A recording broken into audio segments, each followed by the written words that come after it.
quando saiu Atividade Paranormal Dimensão Fantasma, o próprio produtor do filme falou que esse seria o último filme da franquia e que ele responderia muitas perguntas na franquia. E o que aconteceu? Além dele não ser o último filme, ele deixou foi mais dúvidas e não respondeu outras.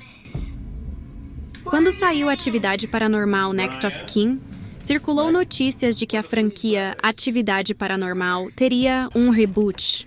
Mesmo que seja parcial, tem gente que realmente acredita que a franquia foi rebootada, mas vem cá, você realmente acredita nisso?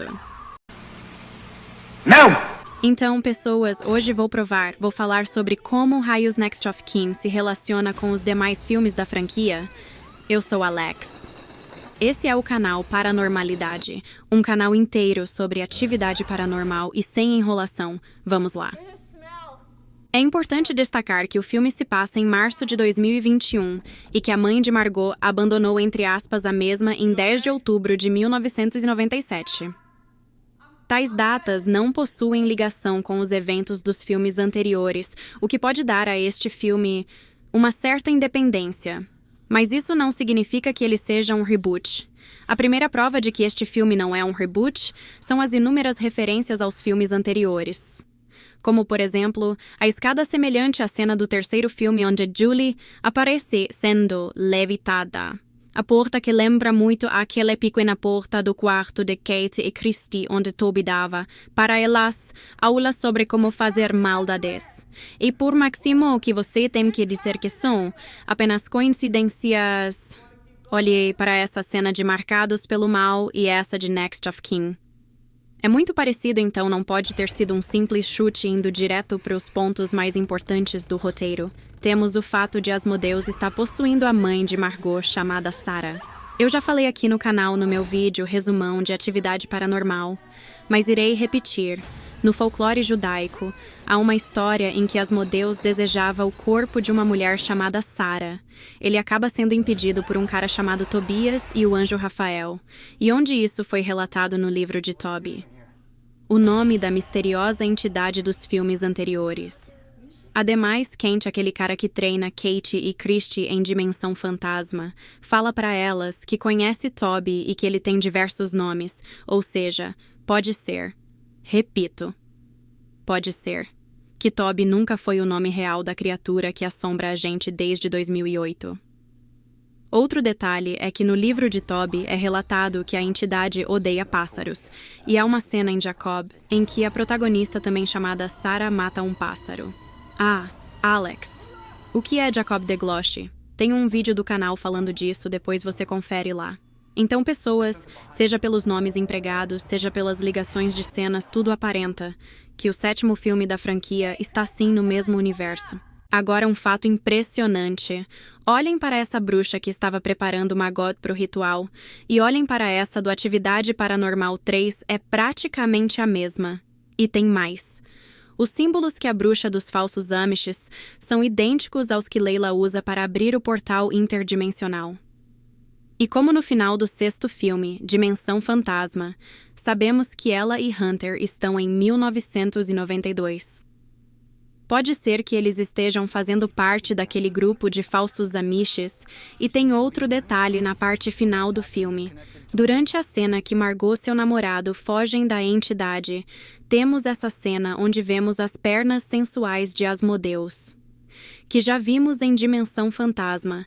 Reparem que a textura e até algumas marcas são as mesmas. E mais uma coisa, gente. Lembra que em Jacob de Gloche tínhamos uma Sarah adivinha qual o nome do líder dos falsos Amici? Jacob.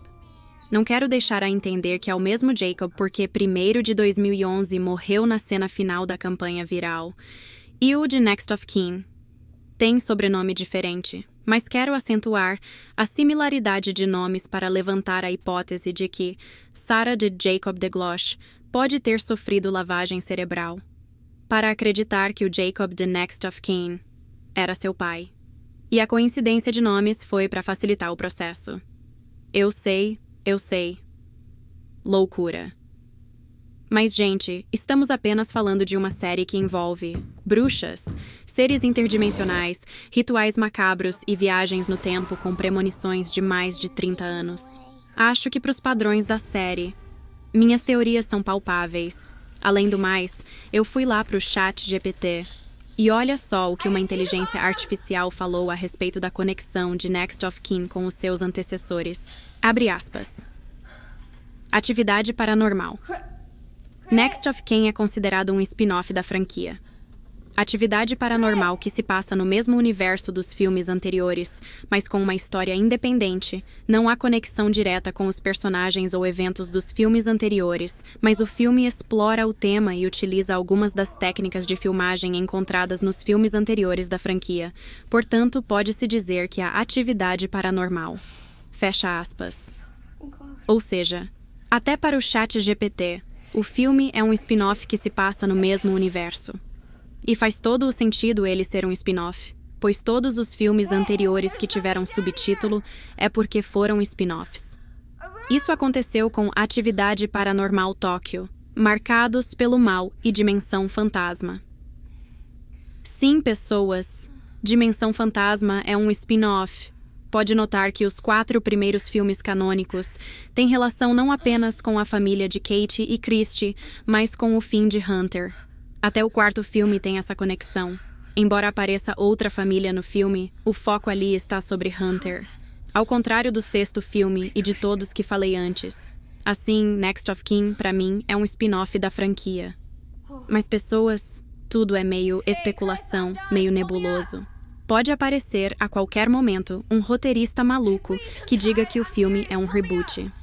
Embora acho difícil. Acho que no final, eles deixam esses mistérios pra gente ficar teorizando aqui e até criando um canal no YouTube só pra isso. E aí, concorda? Você encontrou alguma outra prova de conexão desse filme com toda a franquia? Para mais debates sobre essa franquia, aproveitem, inscreva-se e veja nossos outros vídeos. Valeu!